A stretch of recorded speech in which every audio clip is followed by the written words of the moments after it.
గుడి ప్రాంగణంలో ఒక విత్తనం ఉంటుంది. ఆ విత్తనాన్ని చేజ్ చేసుకుంటూ ఒక గద్ద వస్తుంది అనమాట. పాపం విత్తనం ఒకటే ఏడుస్తూ ఉంటుంది ప్రాణభయంతో, ఈ గద్ద ఎక్కడొచ్చి నన్ను తింటుందో అని చెప్పి. అక్కడే ఉన్న గోడ ఏం చెప్తుంది, ఏం కంగారు పడకు, నువ్వు నా దగ్గర రా, నేను నీకు హెల్ప్ చేస్తాను, చిన్న రంధ్రం చూపెడితే ఆ రంధ్రంలో పోయి విత్తనం దాచుకుంటుంది.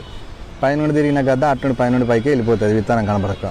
ఇప్పుడు విత్తనం బయటకు వెళ్ళాలి కదా, కానీ వెళ్ళదు యాక్చువల్గా. ఆ గోడ రిక్వెస్ట్ చేసి 4 రోజులు ఉండిపోతా అని చెప్తుంది. సర్లే కాదనిలే అని మొహమాటానికి ఏం చేస్తుంది, గోడ కూడా సర్లే వెళ్ళిపోతే పూర్తిగా చేద్దామని చెప్పేసి ఉండంటది.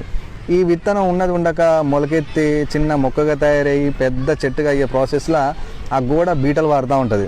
గోడ రిక్వెస్ట్ చేస్తే నాకు చాలా పెయిన్ అవుతుంది నీ వల్ల, నేను నీకు హెల్ప్ చేశాను కదా, నువ్వు ఎందుకు చెప్తాను ఇట్లా అని అంటే సపోర్ట్ చేయదు. ఎందుకంటే అది మొత్తం వేళ్ళని అప్పటికే భూమిలో పాతకపోయినాయి.